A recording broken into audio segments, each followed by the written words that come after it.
La mère de ma copine m'a demandé pourquoi nous n'étions pas encore fiancés.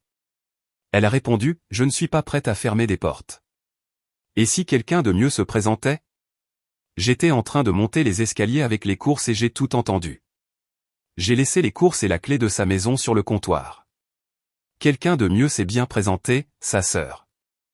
Alors, ça s'est passé il y a 1 an, mais ce n'est que maintenant que j'arrive à en parler sans m'énerver. Accrochez-vous. C'est une sacrée histoire. Moi, 33H, et Rachel, 30F, nous sortions ensemble depuis un peu plus de 3 ans. Nous nous sommes rencontrés par des amis communs à l'inauguration d'une brasserie. Le courant est tout de suite passé. Elle était intelligente, drôle, avait sa vie bien en main. J'avais l'impression d'avoir tiré le gros lot. Nous avions des appartements séparés, mais nous passions 4 à 5 nuits par semaine ensemble, généralement chez elle, car c'était plus proche de nos 2 lieux de travail. J'y gardais quelques vêtements et des produits de première nécessité, et elle avait un tiroir chez moi. Nous avions chacun les clés de l'appartement de l'autre. Nous ne vivions pas officiellement ensemble, mais presque. Avance rapide jusqu'en décembre dernier. Les choses étaient sérieuses entre nous. Nous passions la plupart de nos nuits l'un chez l'autre, avions rencontré nos familles respectives et avions parlé de l'avenir à plusieurs reprises. Je pensais la demander en mariage au printemps. La famille de Rachel vivait à environ 1 heure de la ville. Sa mère, Carole, était un peu fouineuse mais généralement gentille avec moi. Sa sœur cadette, Jess, 27 ans, était le genre sportive, coach personnel, toujours partante pour une bonne conversation. J'avais rencontré Jess de nombreuses fois lors de réunions de famille, mais nous n'avions jamais vraiment passé de temps juste tous les deux. Leur père était décédé quand elles étaient adolescentes, elles formaient donc un trio très soudé. Ce week-end-là, nous étions chez la mère de Rachel pour son anniversaire. Rachel avait oublié quelques ingrédients spécifiques pour le dîner d'anniversaire qu'elle voulait préparer. Je me suis donc porté volontaire pour aller les chercher. Il neigeait et la seule épicerie correcte était à 15 minutes de route. J'ai mis environ 40 minutes à trouver tout ce qui était sur la liste de Rachel.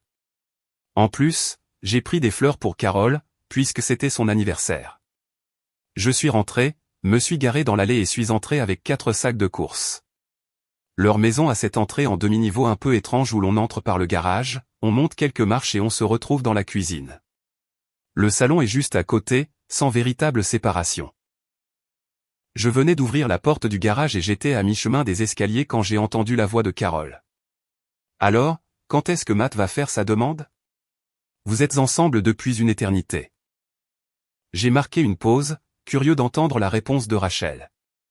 Pas d'une manière glauque, juste intéressé par ce qu'elle allait dire. Maman, sérieusement, pas encore ça. Quoi? Tu ne rajeunis pas. C'est un homme bien. Emploi stable, bon avec l'argent, il te traite bien. Oui, Matt est génial, mais... Puis sont venus les mots qui ont tout changé. Je ne suis pas prête à fermer des portes, tu sais. Et si quelqu'un de mieux se présentait? Matt est un mec bien, mais je ne sais pas si c'est l'homme de ma vie. Je me suis figé dans les escaliers, les sacs de courses me semblant soudain peser 1000 kilos chacun. Carole a répondu. C'est une horrible façon de penser, Rachel. Tu ne peux pas garder les gens comme des solutions de rechange. Je ne dis pas qu'il est une solution de rechange, je suis juste, je ne sais pas. Il est sûr, fiable. Mais parfois, je me demande s'il n'y a pas plus d'excitation ailleurs. Ça m'a suffi. J'ai doucement posé les sacs de courses sur le comptoir de la cuisine, les fleurs pour Carole, que j'ai placées à côté avec la petite carte, joyeux anniversaire, toujours attachée, et ma clé de l'appartement de Rachel que je gardais toujours sur un porte-clés séparé. Puis j'ai fait demi-tour, je suis retourné à ma voiture et j'ai conduit jusqu'à un hôtel à environ 20 minutes de là. Je n'ai pas dit un mot, je suis juste parti. Mon téléphone a explosé environ 20 minutes plus tard. D'abord des textos, puis des appels. Où es-tu? Tu as juste déposé les courses et tu es parti, qu'est-ce qui se passe? Pourquoi tu ne réponds pas? J'ai répondu une seule fois par texto, j'ai entendu ce que tu as dit à ta mère. C'est fini entre nous. Je passerai la semaine prochaine récupérer mes affaires chez toi quand tu seras au travail. Puis j'ai mis ces notifications en sourdine, commandé un service en chambre, bu un whisky et essayé de digérer. 3 ans. 3 ans que j'avais investi dans quelqu'un qui me voyait comme une option sur en attendant que quelqu'un de mieux se présente. Non merci. Le lendemain matin, j'avais 37 appels manqués et des textos longs comme un roman. Rachel insistait sur le fait que j'avais mal compris, qu'elle m'aimait, qu'elle subissait juste la pression de sa mère, toutes les excuses possibles et imaginables. Je n'ai répondu à rien. À la place, je suis retourné à mon propre appartement, que j'avais heureusement gardé même si je passais la plupart de mes nuits chez Rachel, et j'ai essayé de me vider la tête. Le surlendemain, j'ai appelé sa sœur, Jess. Salut, c'est gênant, mais j'ai besoin d'un service. J'ai entendu Rachel dire à votre mère hier qu'elle gardait ses options ouvertes au cas où quelqu'un de mieux que moi se présenterait. C'est fini. Peux-tu me dire quand elle sera au travail la semaine prochaine pour que je puisse récupérer mes affaires dans son appartement? Un silence à l'autre bout du fil. Puis. Elle a vraiment dit ça? C'est vraiment idiot de sa part. Oui, elle travaille mardi de 9h à 17h. Je peux même t'aider à récupérer tes affaires si tu veux. C'est étonnamment gentil de ta part. Écoute, j'aime ma sœur, mais ce qu'elle a dit était horrible, et j'ai toujours pensé que tu étais un type bien. Tu ne mérites pas ça. Merci, Jess. J'apprécie. Pas de problème. Pour ce que ça vaut, je pense que c'est une idiote. Mardi est arrivé, et je suis allé à l'appartement de Rachel avec des potes pour récupérer mes affaires. Il n'y avait pas grand-chose. Quelques vêtements, de l'électronique, quelques livres. J'ai laissé tout ce que je lui avais offert en cadeau. Je ne suis pas mesquin. Alors que nous terminions, on a frappé à la porte. C'était Jess. Je me suis dit que tu aurais peut-être besoin d'aide, dit-elle. Et je voulais prendre de tes nouvelles. Rachel est au plus mal. Ce n'est plus mon problème, ai-je répondu en continuant à faire mes cartons. Je ne peux pas dire que je t'en veux. J'aurais fait la même chose. Après avoir fini, elle a suggéré qu'on aille déjeuner. J'ai hésité, mais je me suis dit, pourquoi pas? Nous sommes allés dans un restaurant simple du coin. Nous avons parlé pendant près de 2 heures, non pas de Rachel, mais de tout le reste. Livres, sentiers de randonnée, meilleure pizza de la ville. C'était étonnamment facile. À la fin, Jess m'a demandé si je voulais me joindre à elle et à des amis pour une randonnée ce week-end-là. Encore une fois, je me suis dit, pourquoi pas? J'avais besoin de rester occupé. Quoi qu'il en soit, cette randonnée a mené à une autre, puis à de l'escalade, puis à un concert, juste en tant qu'amis, en groupe. Sans pression, sans attente, juste à profiter de la compagnie de l'autre.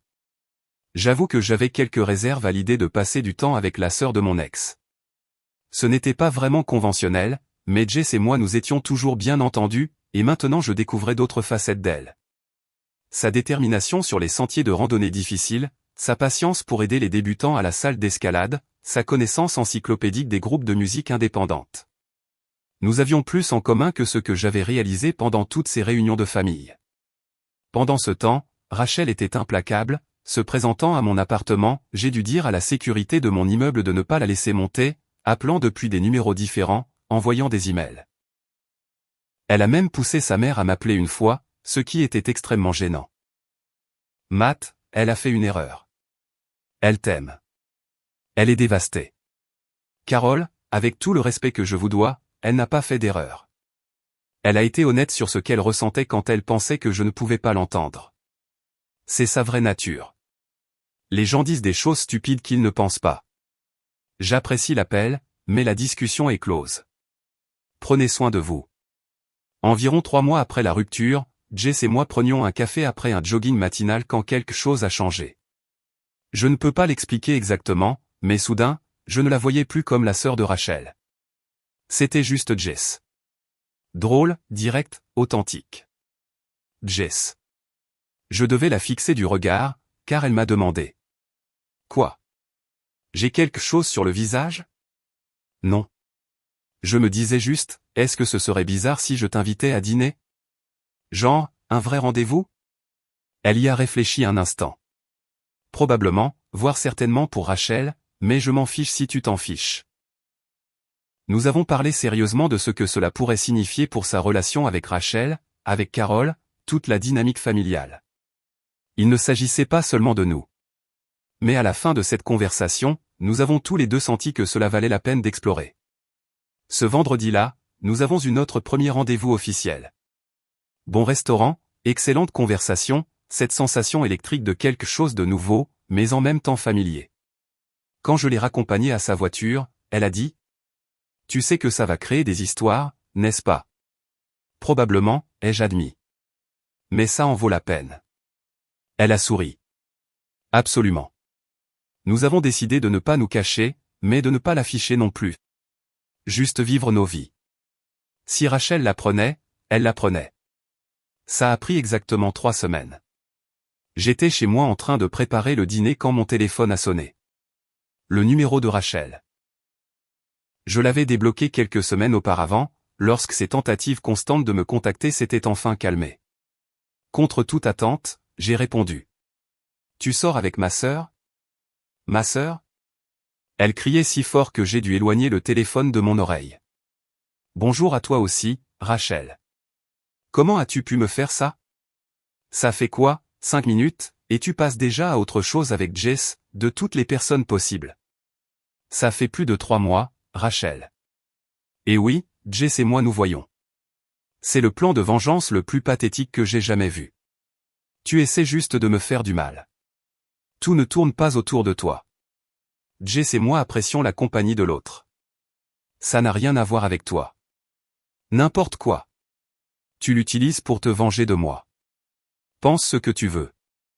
Je ne te dois plus d'explications. Maman est furieuse.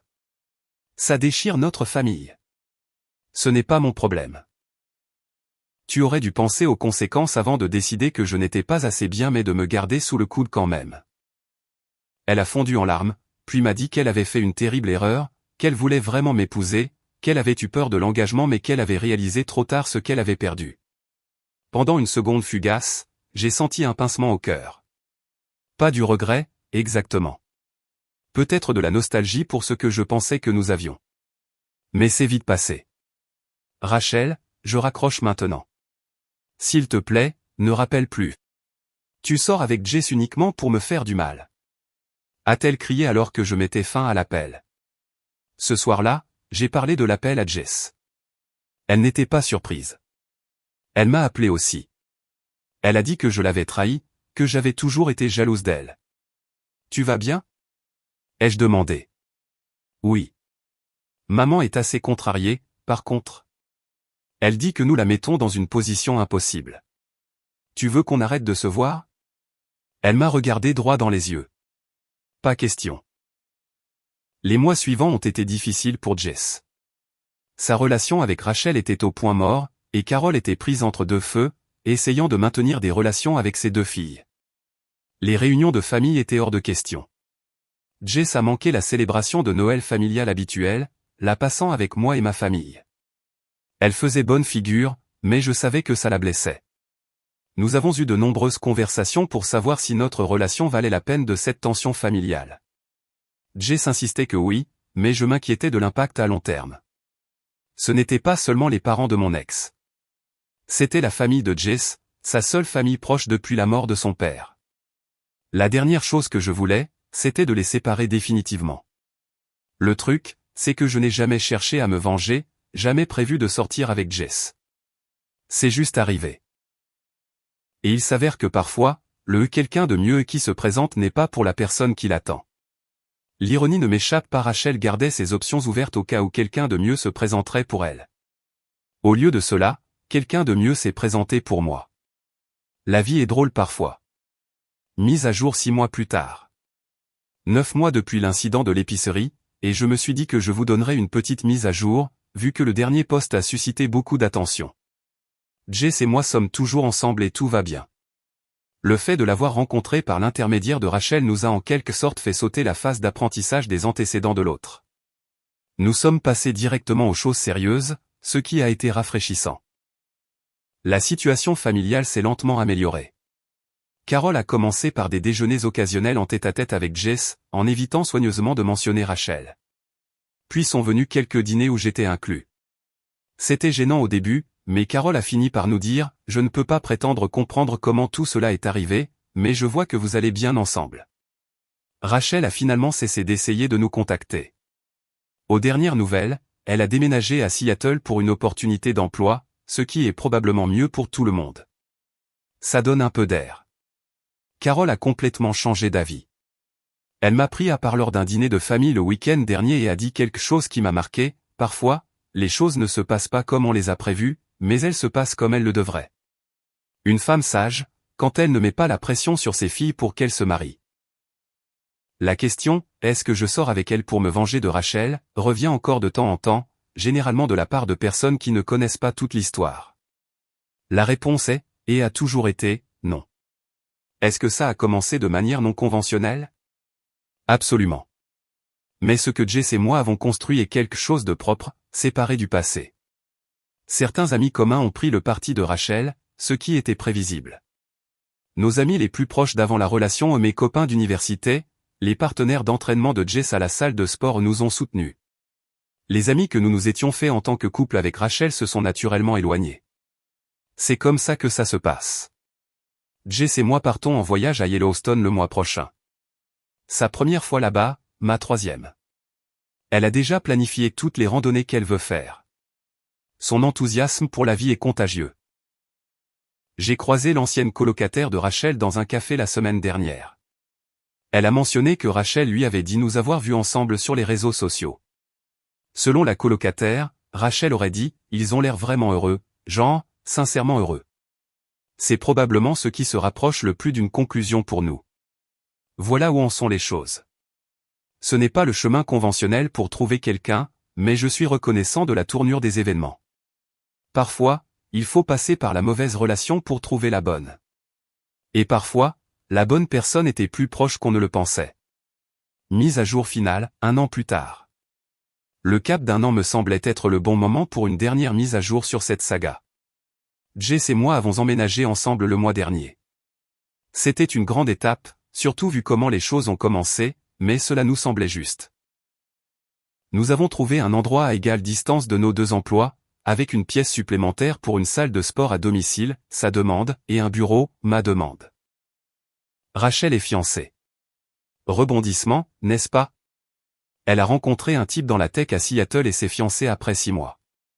Carole nous a montré le faire-part quand nous étions chez elle pour le dîner. Rachel avait l'air heureuse. Je suis sincèrement content pour elle. Pas de rancune à ce stade, juste la reconnaissance que nous n'étions pas faits l'un pour l'autre. La dynamique familiale s'est installée dans une nouvelle normalité. Les dîners de fête étaient gênants au début, mais maintenant, ils sont juste normaux. Carole a même commencé à faire des blagues sur le fait qu'elle a finalement eu Matt comme gendre, juste par une autre fille. Trop tôt, Carole. Trop tôt. Jess et moi ne sommes pas pressés. Nous apprécions de construire notre vie ensemble, jour après jour. Quand on sait, on sait. Mais on sait aussi quand prendre son temps. En repensant à ce moment dans les escaliers avec les courses, je n'arrive toujours pas à croire à quelle vitesse tout a changé. 1 minute, je planifiais un avenir avec quelqu'un qui me voyait comme quelqu'un qui la faisait patienter, et la minute suivante, je partais. C'était la décision la plus difficile et la plus facile que j'ai jamais prise. J'ai beaucoup réfléchi à ce que j'aurais fait différemment, et la réponse est « rien ». Pas une seule chose. Si je n'avais pas entendu cette conversation, j'aurais peut-être demandé Rachel en mariage. J'aurais peut-être passé des années avec quelqu'un qui regardait toujours par-dessus mon épaule en quête de quelque chose de mieux. Au lieu de cela, j'ai trouvé quelqu'un qui me regarde et pense, c'est exactement lui que je veux. Ce trajet à l'épicerie m'a coûté une relation, mais il m'a sauvé d'un mariage qui aurait été construit sur un mensonge. Et d'une manière ou d'une autre, à travers tout le chaos et la peine, il m'a conduit là où j'étais censé être depuis le début. Parfois, la meilleure vengeance n'est pas la vengeance du tout. C'est simplement de bien vivre.